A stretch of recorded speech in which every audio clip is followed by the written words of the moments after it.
My name is Rich, and this is Rich Talks Records, episode number 47. And today is going to be more of a fun video. We are going to do 10 great concert films, and also, for the first time ever, some viewer questions. So who knows, maybe one of yours has been picked. So I am currently working, so in the Small Faces video, I said that I was working on 2 videos concurrently, the Small Faces and the next one. This is not the next one. The next one is the next one, if that makes sense. I just wasn't ready. It was a busy week, a lot of work stuff going on, and just kind of exhausted, and didn't think that I could deliver the goods in the way that you deserve, and in the way that the band and the album I'm going to be discussing needs to be talked about, requires to be talked about.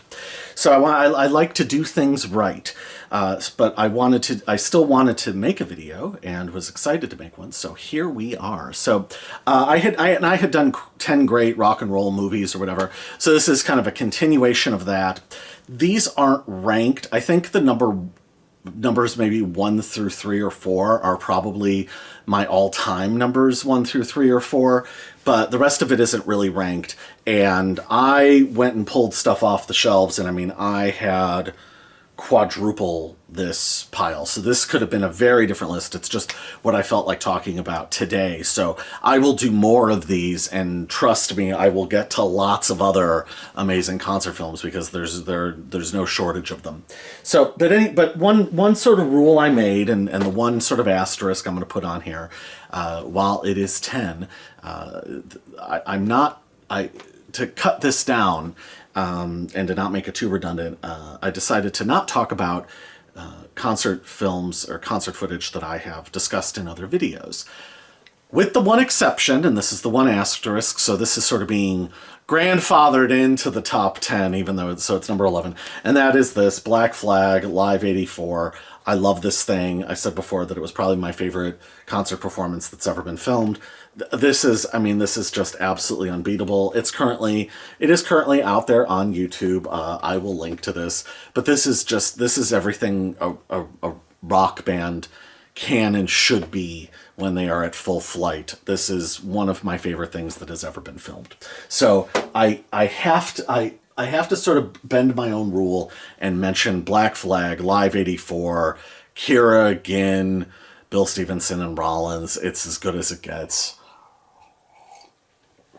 You know, it's experimental, it's feral, it's intense, there's weird humor, but it's just in your face, and they don't let up for a second. And the experimental stuff is played with the same level of intensity as the more, because what they do a couple older songs on here. So, you know, and now I'm trying to find which ones they do. Jesus. Like Nervous Breakdown. The experimental stuff is as intense as Nervous Breakdown is. As intense as, you know, Nothing Left Inside. That is on here, yeah. It's because it's 3 Nights, Nothing Left Inside. Like, it's as intense. It's unbelievable. So, one of my favorite things ever. Black Flag Live 84. Absolutely essential. Perfect. Now, I beat myself up over this, so in future videos, I will talk about other concert footage of this band. There's no shortage of concert footage of this band. They are, I don't know, they're probably the most filmed band in all of human history, I would have to imagine at this point. Lots of contenders, lots of things I could have chosen, but I decided to go with this. It's not technically a concert. It's on a soundstage, but there is a live audience for most of it.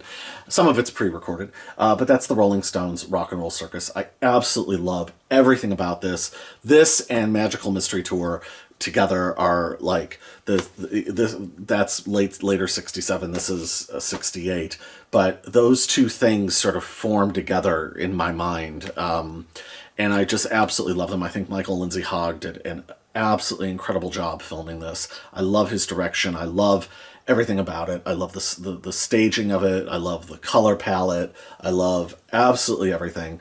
The performances are also uniformly excellent.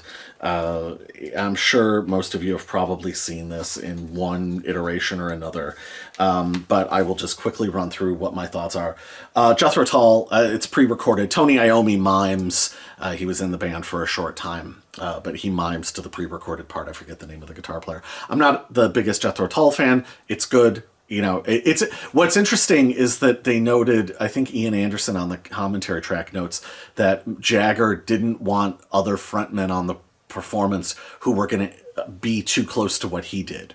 So I always thought that was interesting, and I always wondered if that was somehow a continuation from what the Stones had experienced on the Tammy show in '64 when they shared the bill with James Brown.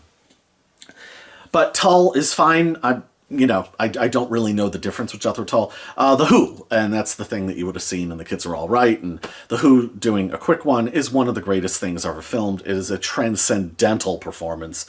Incredible. And it captures them at that really interesting point just before Tommy. So this is right at that weird period where they didn't make a record in '68 and they were just kind of in between things.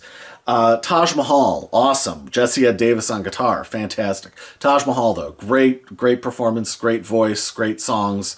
Like, how could you not love it? Marianne Faithfull does, I know Jack Nietzsche, I think, produced it, but the Man and Goffin song Something Better. Marianne Faithfull's, it's a pre-recorded backing track that she sings along to, but she is transcendental in her own way. It's an amazing post-Dylan song. I love it. I love the arrangement. I love her voice, and she looks, she is spectral, absolutely spectral in her beauty. And then we get, of course, the Dirty Mac doing Your Blues. It's the supergroup with Clapton, the great Mitch Mitchell, Mitch Mitchell's first of two appearances on here, Keith Richards on bass, and obviously John Lennon. They do Your Blues. John mimics his guitar solo from the White Album as opposed to the improv guitar solo he does in Toronto a few months later. Absolutely love it. I had it on bootleg. I've talked about that before. It's one of my favorite things ever filmed, ever recorded. I think, to my money, it's as great as what The Who does. I think it's fucking incredible. I love the band. I love all aspects of the band. And then Ivory Gitlis comes up and plays violin, and Yoko emerges from the bag, and they do what is called here Whole Lotta Yoko, but it is, of course, actually called Her Blues, so Your Blues and then Her Blues. And that is, to me, equally transcendental. I love it. Ivory Gitlis wasn't a fan. Lots of people aren't really fans. I'm a fan. I don't care. I love it. I think it's awesome. And I love it even more in this context. That is a freewheeling, healthy counterculture that happens immediately after this ultimate supergroup. Amazing. It's absolutely spectacular and one of my favorite things ever. And I've loved it since I was 14 years old when I first heard the audio. And then you get the Stones performance. The Stones do Jumpin' Jack Flash, Parachute Woman, No Expectations, Can't Always Get What You Want, Sympathy for the Devil, and Salt of the Earth.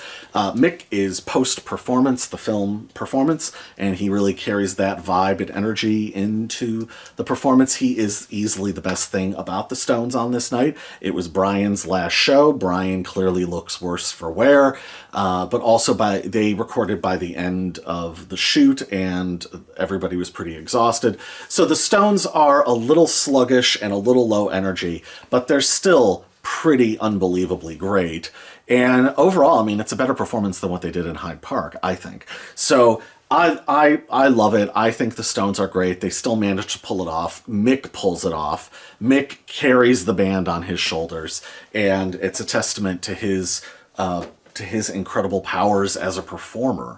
So I love it. The other thing is there is an amazing interview with Pete Townsend on the extras where he talks about the origins of the rock and roll circus. He tells a lot about what it was like to be there that day. He stayed until the very end of the shoot and offers kind of I think it was filmed in the early 2000s or mid 2000s. And offers then a wider perspective and kind of a wider generational perspective. It's outstanding. And talks about what the rock and roll circus could have been, because it was originally going to be a tour of America. So if you can imagine what that would have looked like, that would have been really, really amazing. So that interview alone is worth picking that up. So there you go. The Rock and Roll Circus, pretty legendary. So the next one, number 9. I guess I'm ranking these. They're not really ranked. And this is kind of an obscurity. And recently, a cleaned up version of this made its way onto YouTube. And a cleaned up version of this seems like a contradiction in terms. It's one of my favorite bands, a band that will be getting a video next year. And I absolutely love them. Pussy Galore, Maximum Penetration. I bought this at a Tower Records. I don't know how long I've had this for. I've had this for a long time. And yes, it where's the note on the back? Where does it say?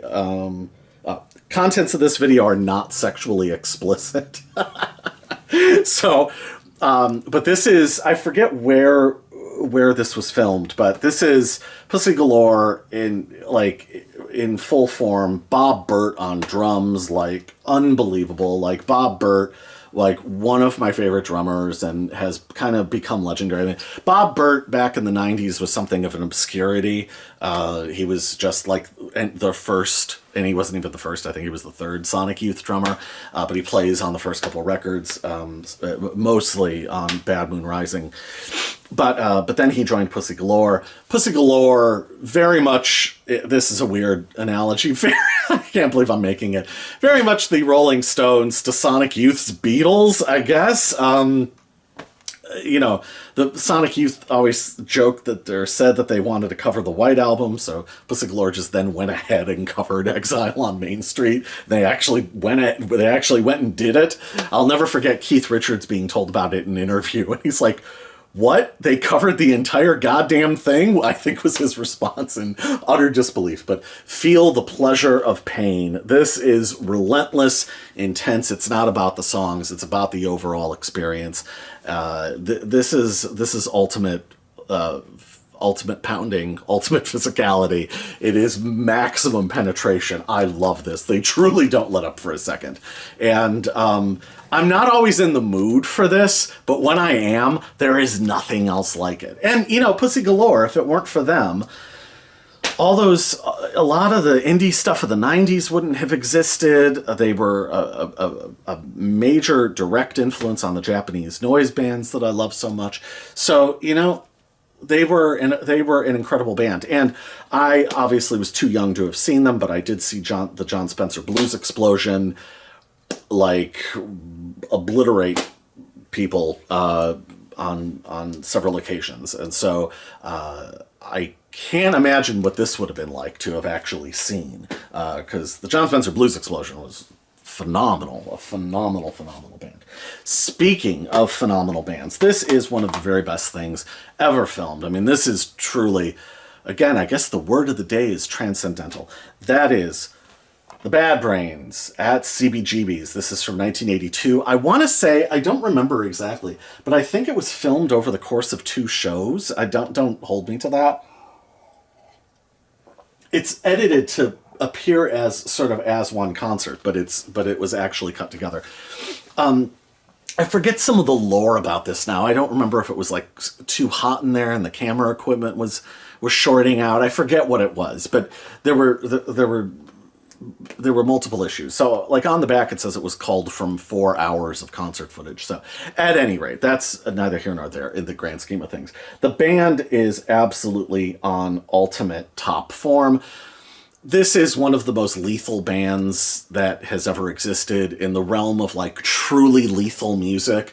You have, like, the original, like, Little Richard and the Upsetters. You've got James Brown. You've got, you know, the Stooges. You've got Black Flag. Later on, you have Slayer. You have these guys. And to me, these guys and Black Flag are forever the who's the best hardcore band of all time. These guys are probably the first, in the same way that Black Sabbath is probably, like, the first pure heavy metal band, and really forged that as a genre and created that as a genre. I think that that's probably the case with the Bad Brains. The Middle Class had existed before that with their song Out of Vogue, and the Stooges with I Gotta Write before that. but this was the first like hardcore band, and then they would throw in reggae songs. So this is, but this is 57 minutes of absolute perfection. You kind of need the reggae songs. As I've said before, I'm not a huge reggae fan, but you kind of need them to even things out because they are absolutely utterly unlike this, where sort of the noise and the mud and the freak out is the point. The thing about the Bad Brains, and the thing that's so mind-boggling about the Bad Brains, is the precision that they play with, the combination of precision and intensity, that these guys are virtuoso musicians playing beyond themselves at nearly every moment. And then HR is one of the greatest frontmen that's ever lived. I mean, he's so commanding and truly like shaman-like. There's nothing else like it. This is a miracle that this was filmed. So thank God. Love the Bad Brains. I don't really think I've ever talked about them before. I think maybe I've touched upon them, but the Bad Brains, unbelievable. This one, someday I'm going to do a specific video about Target Video. I've talked about them. I've talked about Target Video in a couple of my other videos, Iggy and Black Flag. Someday I will do a specific video about Target Video because it is worth it. But this was a Target Video release. This is Devo Live 1980. And this is one of the best things that has ever been filmed. Joe Reese of Target Video, I think, is one of those people, without ever having played an instrument, is one of the true angels of rock and roll. As a filmmaker, and I consider him a filmmaker, as a documentarian, he is unbelievable. And he did more for this music, and more in capturing it, and more in giving it and the artfulness that it deserved, as opposed to just treating it like, the famous Jack Nietzsche story about the Germs, where he just put the faders in a diagonal line and said, well, it's punk, it's supposed to sound like shit. Like, no, this is like, Joe Reese took it seriously, and you can tell. And there's a filmmaker's eye in all of it. And yeah, it's rough and ready, but that's also it is the visual analog of the music. And this is just as Devo were emerging into having their hit song Whip It. There's a big chunk of their third album, Freedom of Choice, which is an incredible album. But then they really get, in the second half of the show, they really get into their older songs. And Devo, for as much as they were performance art, and they were genius at it, and as much as they were sort of like these weird post-Dadaists, and they were genius at it, and then for all the stuff about New Wave, Devo, they're from Akron, and they were a red-blooded, full-on, world-class rock and roll band. And that's what you really get on here. This is before they really thinned out and became kind of too synthy. Like, this is all of their original tonalities. So you have Mark Mothersbaugh's, really, really, like, raw, fucked synth deconstruction stuff, and you've got like the guitars of the Bobs, like full on, like, again, like real satisfying red-blooded rock and roll guitar, like proper rock and roll guitar. And Alan Myers is such a great underrated drummer, and these guys really grooved and swung, and they had the songwriting. So all the other stuff on top and all the conceptualizing on top is great, but they had the songs, and they had guts, they had blood and guts, and it's that combination of intellectual and blood and guts. And in this concert film, you have the greater than meeting of underground to mainstream. So you have these two different sets of contradictions smashing up against each other, and it's just before they started to go further into the sort of synth new wave thing, where they thinned out their sound and became, less distinctive. I love that stuff, but this is them like this is all the dimensions of them, and it catches them right at that sort of perfect moment where all of that stuff was being balanced, and the rock and rollness wasn't being sacrificed out of them. And also the other thing is this has I probably do have a single favorite Devo song, and that's Gates of Steel. And this the version of Gates of Steel that is on here is maybe the single greatest thing that Devo ever did, and maybe and easily one of my favorite things that's ever been filmed. I absolutely love it. I have pondered what Gates of Steel means over the years. It means a lot to me, and it means a lot to me in ways that I can't really articulate. I know what it means to me, and I don't know if that is what they would have intended, but they tap into something that is strangely universal and powerful and echoes across time. The other thing is in the extras. Devo, because they were performance art Dadaists, living theater, fucking lunatics, they sometimes would function as their own band. The Born Again Christian band, they formed out of an anagram of their name, Dove, the Band of Love. And so they do two of their songs. So on the extras, they do two songs as Dove. So to actually have footage of Dove is amazing. So this has been parsed out in a few different ways. Also, what was cool about this is a dual disc, so you can watch the video or you can flip it around and listen to the music. So it's a DVD CD combo.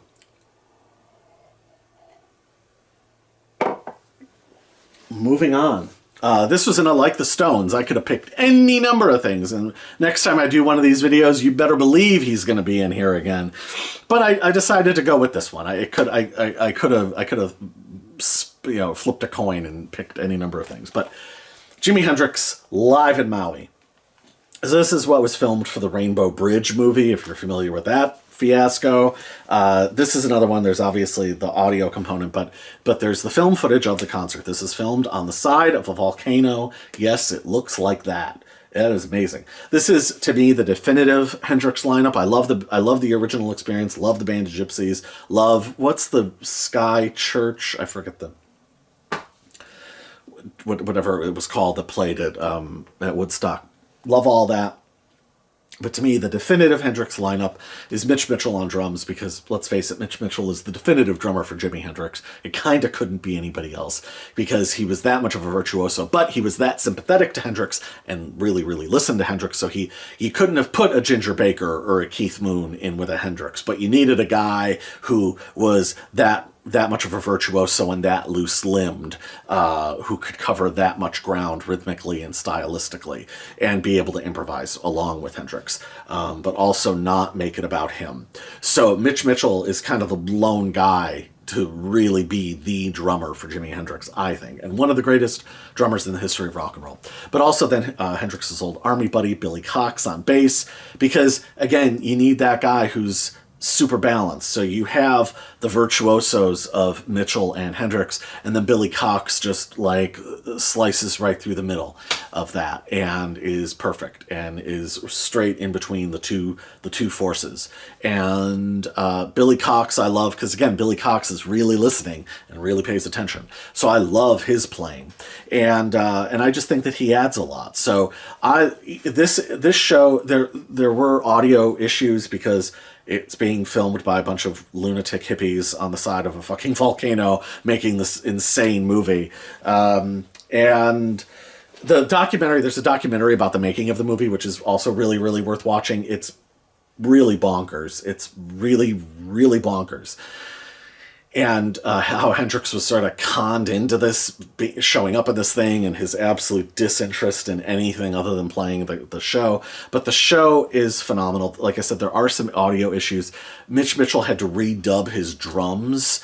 So sometimes the drumming doesn't fully sync up, but who cares? It is incredible. And Hendrix is, again, transcendental. And I mean, it's like, what a cool setting. It's on the side of a fucking volcano in Hawaii. How, like, it's the greatest concert setting. So, and then the crowd is like so spontaneously excited because they just got like people who lived on the island, like they were bussing in people who lived on the island to come see this random free afternoon Hendrix concert. So wouldn't you be psyched to go see that? I know I would.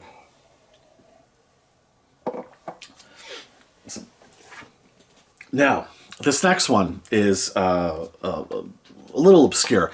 I had purposely held off talking about this band a lot here and there because, like I said, eventually I am going to do a specific Target video. But I decided I just couldn't do a great concert films video without talking about this. I just would be remiss if I didn't touch upon this. But they'll get talked about again in the Target video. And the band is The Screamers. So this is live in 1978. And this video, it's a very short performance. It's 26 minutes. So this is a Target video release. I first heard of the Screamers. I had heard of the Screamers in like the 90s, but they were just one of those bands that you heard about, like the Weirdos and the Dills and these other like very, very early first wave punk bands out of California. And I didn't really know anything about them. So I didn't hear them until I got this in the middle 2000s. This is the Lost and Found Video Night. This is Volume 4. This is the All Music Edition. And this is the Screamers lead singer, Tomato Duplanty. And the Lost and Found video series, this used to be a really, really great website that specialized in, it was called 5 Minutes to Live. They specialized in obscure movies. I have a whole raft of what they would do. They would do these amazing compilations of footage from around the globe. Everybody likes to say that they curate things. Lost and 5 Minutes to Live really did curate, and they would give you the world. And there was a great sense of humor to it, but great obscure stuff. Stuff that was wickedly funny, but also stuff that they were really sincerely, earnestly into. So this was how I first heard of the Screamers, and they do 122 Hours of Fear. And also, this was one of the first times I heard the Small Faces. There was a lot of stuff on here. There was Van Halen, Joy Division, Scott Walker.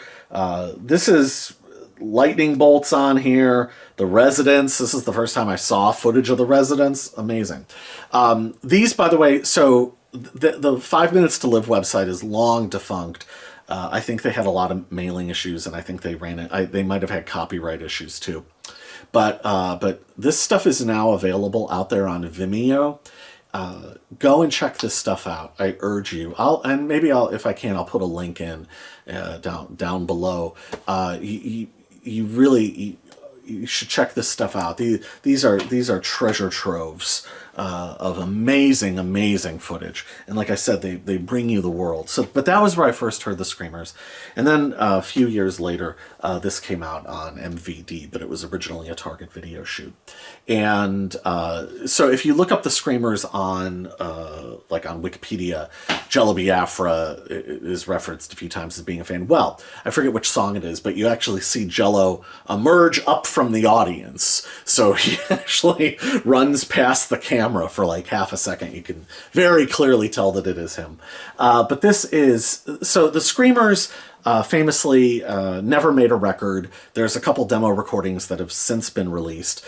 But they never recorded anything. They were very perfectionist. They were super serious about what they did, and they're one of the most original bands that ever existed. They're one of the first punk bands. You have Tomato Duplanty, who basically again is like a straight up like performance artist, and absolutely fearless, absolutely confrontational. There's not a nasty edge to it. There's humor and humanity to him. But he is also fucking fearless. But the lineup was 2 electric keyboards, and one maybe was like not a Moog, but I forget what it was. But 2 keyboardists, a drummer, and then Tomato Duplanty up front, who looks like that, right? And this performance is absolutely incredible. It's shot the way Target Video would shoot stuff. So the Iggy show that I talked about from '81 is shot very similarly, like straight on the side of the stage, and then from like the crowd shot, so it kind of alternates between a couple cameras. Absolutely phenomenal. The band do 1, 2, 3, 4, 5, 6, 7 songs. All 7 songs are basically perfect. 122 Hours of Fear is probably their greatest song. But then Target Video had shot 5 songs on a soundstage, which is where this comes from. So you have better quality versions of the soundstage performances. And that version of 122 Hours of Fear is, again, one of the greatest things ever filmed. That is such a unique, interesting, commanding performance. And the band, you know, again, it's blood and guts. They are playing as hard as they can, and it's absolutely for real. This was an incredible band, a trailblazing band, a unique band, and a great, great rock and roll band. As rock and roll as it fucking gets, okay? And the songs are... And again, it wouldn't mean anything without the songs. They had the songs, you know? And they had this absolutely brilliant visionary frontman. This is worth checking out. If this is on YouTube, you better believe I'm linking it. The Screamers. You owe it to yourself to check out the Screamers. Trust me. Now, another Target Video, because I'm telling you, Joe Reese, Target Video. It's as good. It is as good as it gets. What did I say in my Black Flag videos? I think I called it American Heritage stuff. It is American Heritage stuff. It's everything great that this country produces, I think. But these guys were not American. And that's the Sex Pistols. So this... I've never seen on DVD or anything. For whatever the hell reason, it's never been like officially released, I don't think. It is out on YouTube.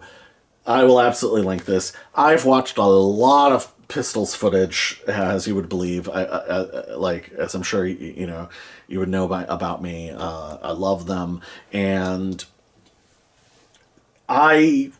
this is the best. This is the best concert that they ever performed. I can't remember now. It's been a long time since I looked at the tour dates, but I want to say this might be their penultimate concert. It's at the Longhorn Ballroom, I think.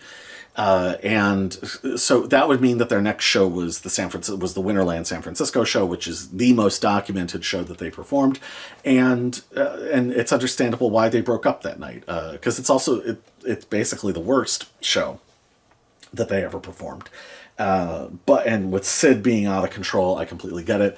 And Sid is very out of control here and ultra confrontational. But this is absolutely fucking heroic. This is the best of them. This is, if you like the idea of Sid as being the agent provocateur and being confrontational and being fearless, this is the best of that. This is the best of Steve Jones being the fucking like blood and guts riff slinger.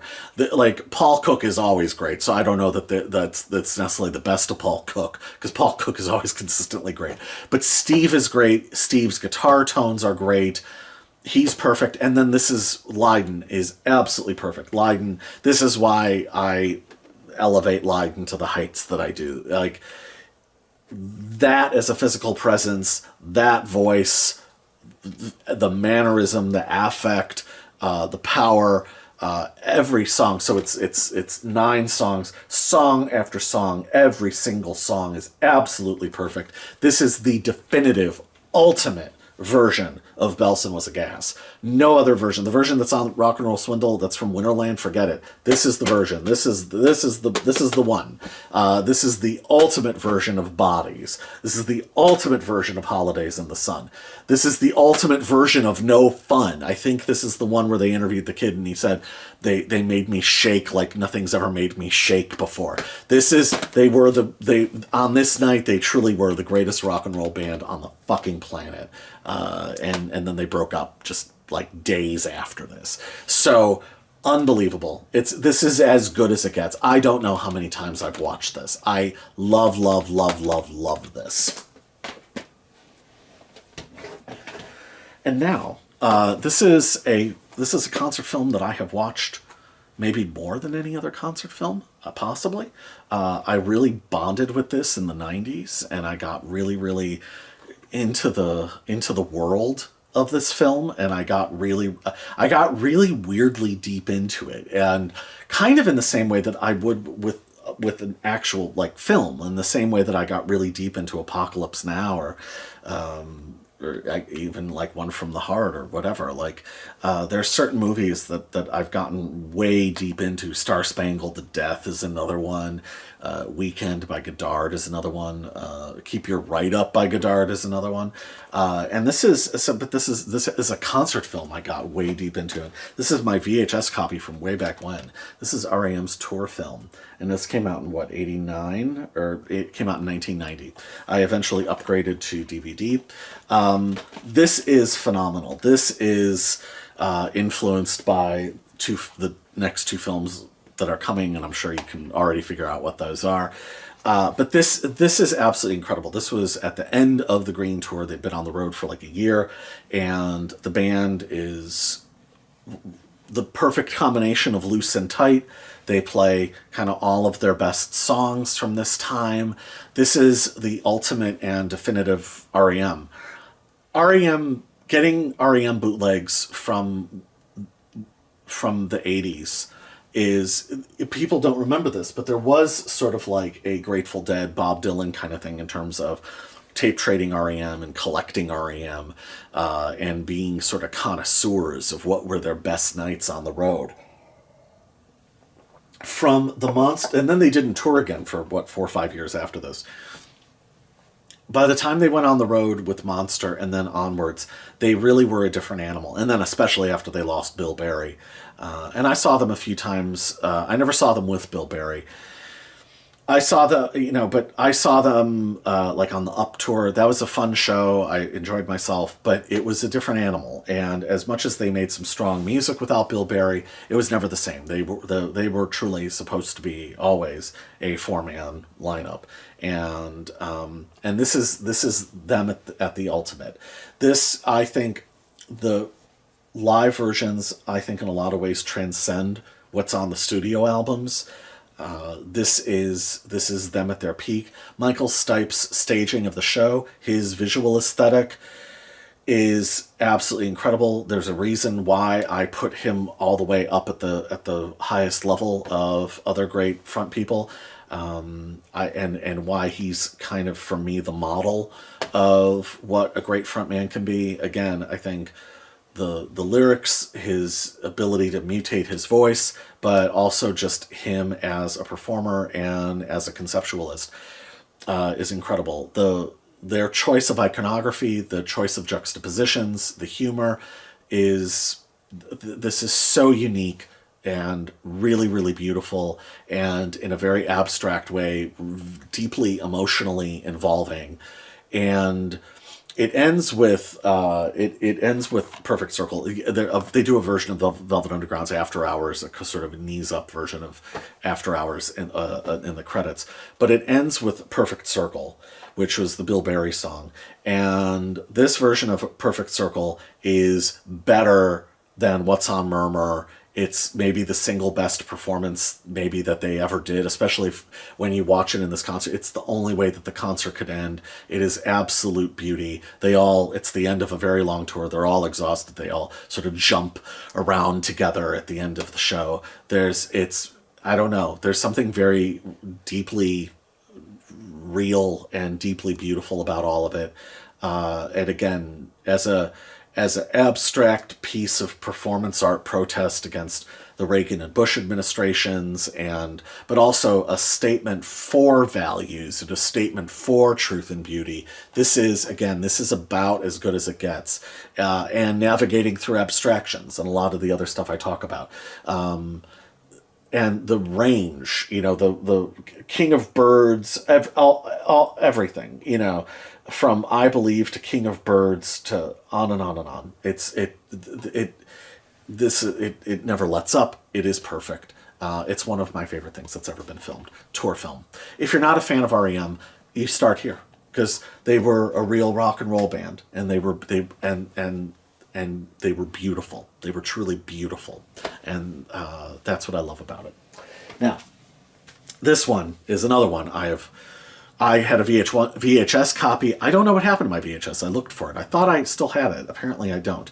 I think the VHS crapped out at some point. And then, when this came out as a standalone Blu-ray, or was it a Blu-ray or a DVD? But somewhere, I don't know, maybe in the middle 2010s it came out as a standalone.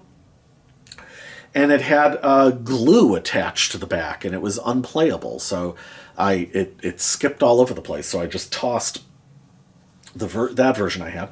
But recently, it just came out yet again on the Neil Young Archives Volume 3, and that, of course, is Rust Never Sleeps. I am making my way through the archives. I'll tell you, at some point, maybe when I do the next one, this Boarding House concert film may very well be on that list. Oh my God. Amazing. So, and there's a endless amount of great stuff on the volume 3 that I've really been enjoying. I've been going through it very, very slowly and just like truly taking it in. It's such a joy and no pun intended, a treasure. But anyway, it is Rust Never Sleeps.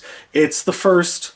It has to be the first concert film that was more than just a filmed concert, where it was a proper show. It's a fever dream. It's conceptual. It's overlapping, interlocking concepts, but it's also blood and guts rock and roll. It's Crazy Horse Ather, most Crazy Horse. It's Neil with the ultimate guitar tone from fucking God.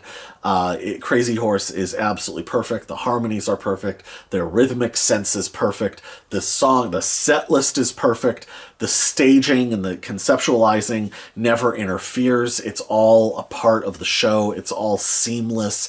It is glorious. I love everything about this. The way that it's shot, the way that it is still dark and murky, but there's nothing but mystique. It's endless mystique.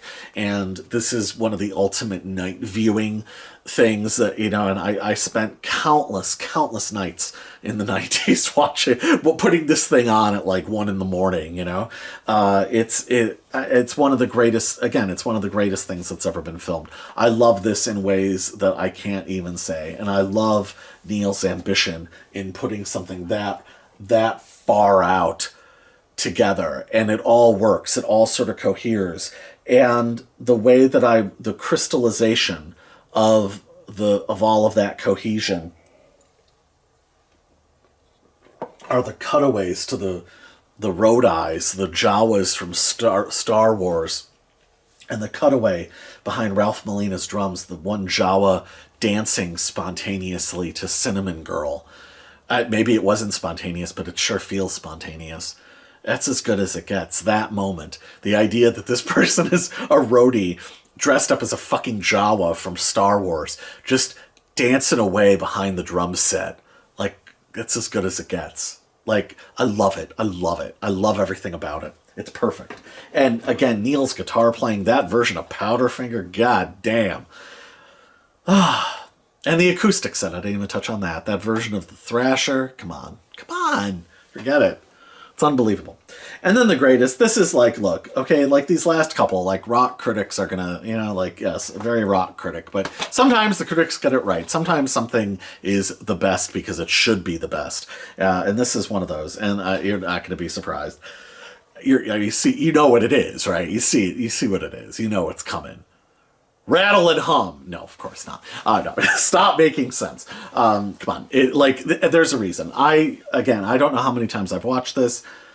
My wife and I watch this usually about once a year. We just sort of have a stop making sense night. When they did the re-release, we went and saw it in the theater. That was incredible. This was, which version is this? I forget when this came out, but this was one of the, it's been upgraded a few times. This was one of them, but this has Cities and Big Business and Izimbra on it, which I love just as much as the main part of the show.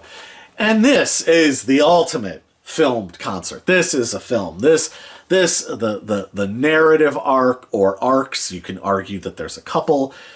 the differences in the staging from song to song, the progression of bringing the band members out, the aesthetics of having everything matte black that isn't supposed to be focused on, again, the use of film, the use of still images and the juxtapositions of the still images, the lighting for individual songs, the way the lighting completely changes, the additional augmented version of the band with Bernie Worrell and Lynn Mabry, and I forget the other gal's name, the guitar player from the Brothers Johnson, who I absolutely love, and I always forget his name. He's amazing. Steve Scales on percussion, who nearly steals the show a few times. I mean, this is unbelievable. Every single song is perfect. Nearly every single song on here transcends what's the studio versions. It's as good as it gets. It is high art, and there's a reason why this is on the top of the lists, because it is that incredible and it is that ultimate of a statement. And I understand why David Byrne wouldn't have toured them again after that. I get it. I get that they're kind of in a lot, unless they were just going to go out, no frills, just the four of them. There is no topping this. This is the ultimate, especially if you've watched the wonderful shows that they did in 1980 when they had Adrian Belew. Those shows, it was Steve Scales was still there. Those shows are amazing. There's a few of those that are fucking like, humdingers. But yeah, this is as good as it gets. Jonathan Demme worked on this, directed it, and collaborated with Byrne. Jonathan Demme, it's kind of like the equivalent of, in the same way that The Filth and the Fury is the best rock band documentary, this is the best concert. And in part because Julian Temple with Filth and the Fury, Jonathan Demme with this. And the hype is real. The hype is real. It is as good as it gets. It is a complete and perfectly realized masterpiece. So yeah, Stop Making Sense. Love the Talking Heads, and this is the top of the mountain. Or it's this and Rust Never Sleeps. I can never really decide. Today I'm going with this one. But so anyway, now we will move on to viewer questions. I'm excited to do these. I'm going to work a few of these in every now and again. If you have your own questions, leave them in the comments below, and who knows, you might just be the lucky one who gets picked next time. So anyway, we will go. I grabbed a couple of these. Lil for Life 74 says, "Why isn't your cat in more of your videos?" And the reason is I can't afford her. Next one is Arc Technologies asks, how do you choose what to review? Well, thank you, Arc Technologies. That's a very good question. And it's complicated. The way that I choose what to review is when I started, before I started the channel, I think it was before, it was either before or the week of, it was somewhere in there.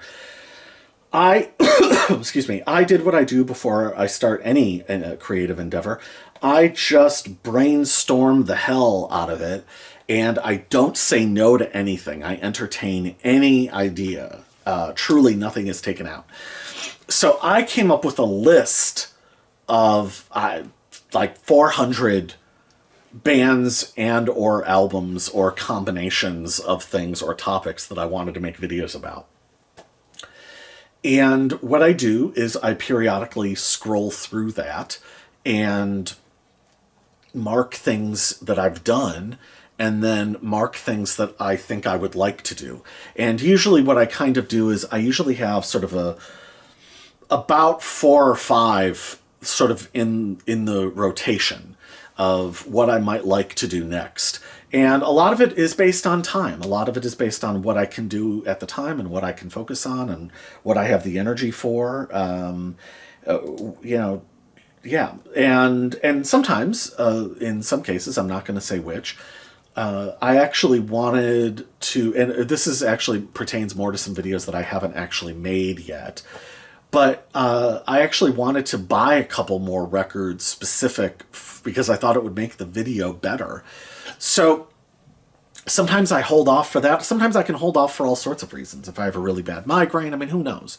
So yeah, but I generally have sort of 5 to 5 to 10 to 15, somewhere in there, of here's what is possible, and stuff gets added and stuff drops out. So right now I have, so what was my sort of top 5 over the summer, I made maybe 2 of those. Now my top 5 is completely different. And most likely I'm going to try and make everything that's currently in my top 5. We'll see. One of the problems I run into a lot of times is I really like the band, or I really like the album, but I actually don't know that much about the band, enough to speak intelligently about it. So I then have to do a lot of like supplemental research. It's different with like Lou Reed or something, or the Rolling Stones, who I already know a lot about. But sometimes I've got to, I mean, there have been times where like when I did Broken English, I knew the names of a couple of the people involved in that. But I had to look up who most of those people were, for instance. So yeah, it's just kind of about that. But it's a long process, and I want things to fit in together. I want, with what is happening sort of seasonally, what's happening in my life, where the current video stands in conjunction with what came before and what I'm planning for it to come after. I want all of it to sort of feel seamless. And maybe that logic can't be figured out by anyone else, but it is logic that makes sense to me. So that's what I go with. And yeah, that's it's like I said, it's a process that I understand. So, and I had a couple things I knew going in that I was going to make a video about every Iggy record, and there were some people that I was going to cover everything they did, and there are some people I just haven't gotten to yet because, just because I haven't gotten to them. So, like, it was a coin flip if I was going to do the Rolling Stones or get into John and Yoko, right? So at some point, this will kind of become a John and Yoko channel for a while. I have videos that I call mountain videos, or mountains. Public Image Limited are mountains. The Rolling Stones, those was a mountain to climb. The Black Flag was a mountain. So I have a couple mountains. Some of the big ones are Flipper, TSOL, and the Germs, where I really want to like get into the hardcore nitty-gritty, how I do with certain videos, and where I kind of cover everything. So, I parse those out because, like all of you, a lot going on in life. So I need to be able to create the space to focus on it, and where I have the energy to talk about it properly. Oh, and speaking of Public Image Limited, John Lydon 1 asks, when are you going to do the next pill videos? Okay, thank you, John Lydon 1. If that is really you. Now, so mid-December, so it's currently mid-November. Mid-December into January is when I'm going to do that, and I'm going to do 1980 and 1981. So that'll most likely be 2 videos. And yeah, so that's I haven't started fully gearing up for that one yet, where I go and pull interviews, and there's a lot of stuff out there. Martin Atkins has done a couple more interviews since I made my last pill video. So but yeah, I'm gonna get started on that in about a month from now, and it'll come out at some point after that, however the hell long it takes me. And I might do videos in the interim while I'm working on that. So, next question. Rummy's Corner asks, who are your top 5 lineal heavyweight champions? That is an excellent question. Let's see. Number 5, I don't know how strictly this will be ranked. Number 5, Gene Tunney. Number 4, Lennox Lewis. Number 3, Jack Johnson. Number 2, Joe Louis. Number 1, Muhammad Ali. We'll go with that. Monk Fan 32. This guy must really like Monk. Except not as much as the 30 or so people before him. Where do you get your ideas from? And that is a great question, Monk Fan 2. I get them from Ralph's. That's where I get them from. Trout and Coffee asks, do you really edit your videos? Yes, it is hard to believe, but I really do edit these. I cut out so much stuff. I can cut out up to 80 minutes out of a given video. Yes, I actually do. It is hard to believe. I do cut these down. That second public, the Pill in 78 video was nearly 4 hours.